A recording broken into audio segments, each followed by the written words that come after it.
The GTA 6 map has just got smaller. A very important thing, the map did not get smaller.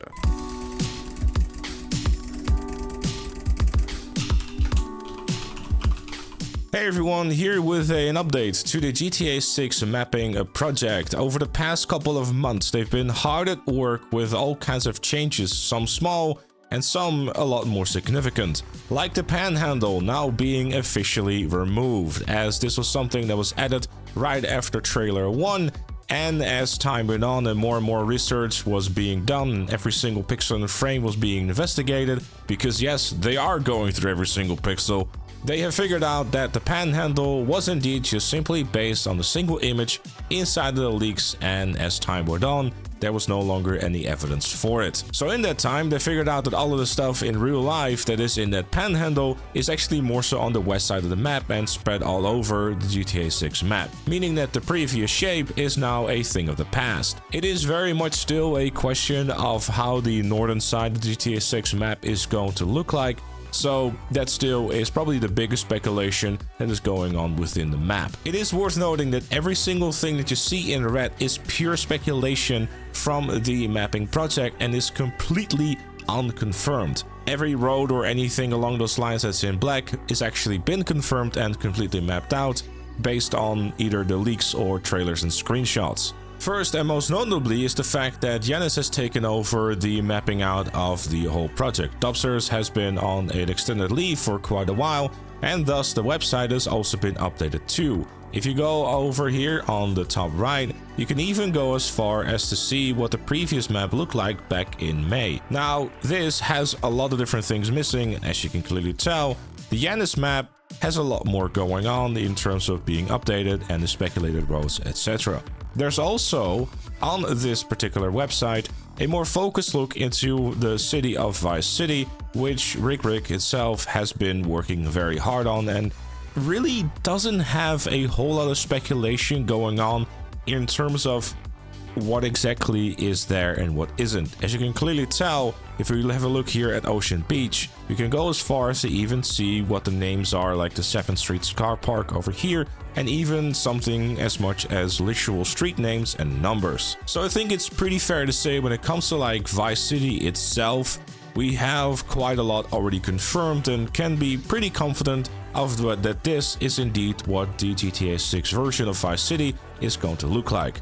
Obviously, the rest of Leonida is a lot more speculative, because if we switch back to Yanis's map, we can see that everything outside of Vice City becomes a lot more red. Like you have roads like this, for example, that around the grass rivers, it's all purely speculation. Obviously, there is some degree of proof or logic behind it, but it's been unconfirmed and not based on any trailers, screenshots, or anything along those lines.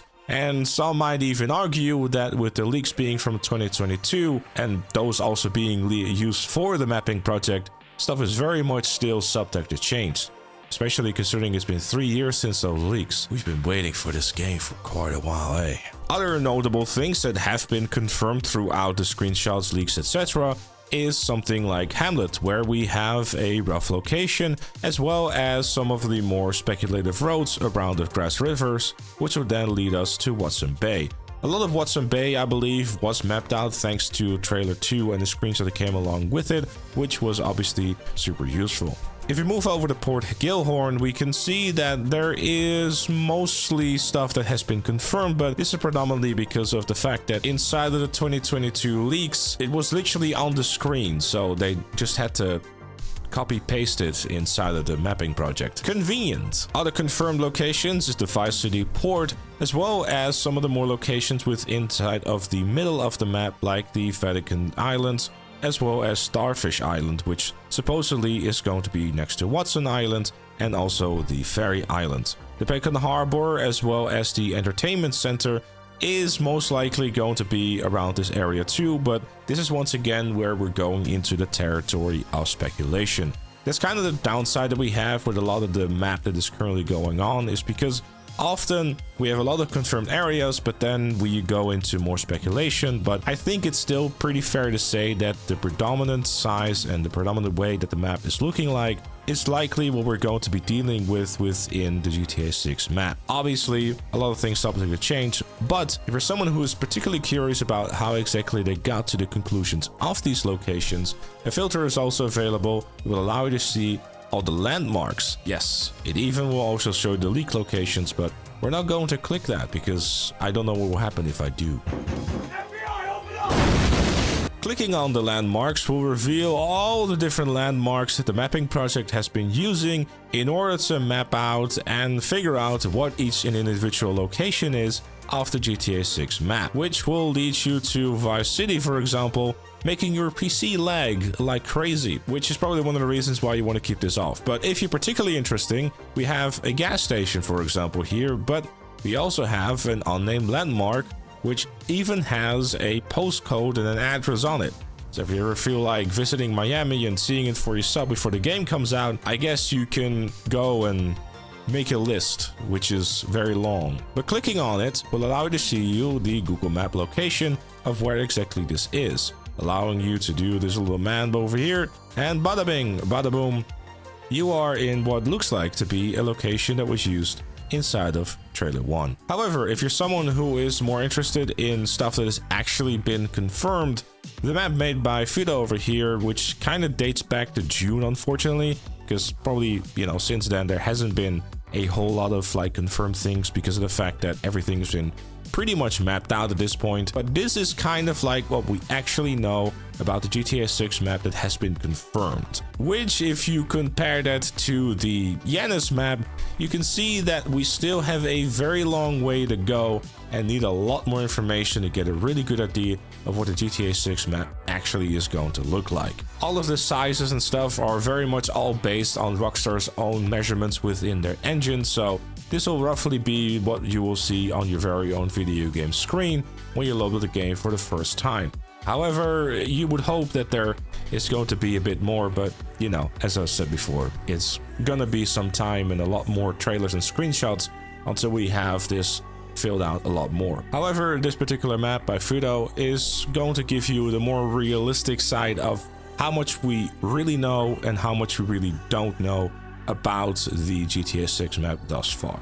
You can see the shape of the keys a little bit, as well as some of the things with it like Hamlet and Watson Bay, like I mentioned before. Vice City, as I said before as well, a lot of that stuff has actually been confirmed thanks to the very hard work of Rick and the people that helped him with it. And finally, for those who are particularly interested in finding out where you can find the real life locations of stuff, there's even a little toggle for that over here on the top right of the mapping project website.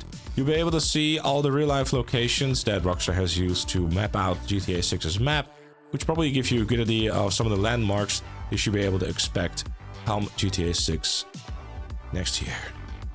I'm sure there'll be much more like smaller changes as the time goes on. The mapping project is still working on it day and night to try to figure out exactly how the GTA 6 map is going to look like. But for now, with Genesis version 9.5, this is the most recent speculation and or confirmed map for GTA 6 thus far, minus the panhandle. But I guess time will tell, and hopefully soon we'll have some more information surrounding the game, which will allow the mapping project to give us an even bigger insight of what the map is going to shape up to be. But for now, thank you for watching, and I'll see you all later.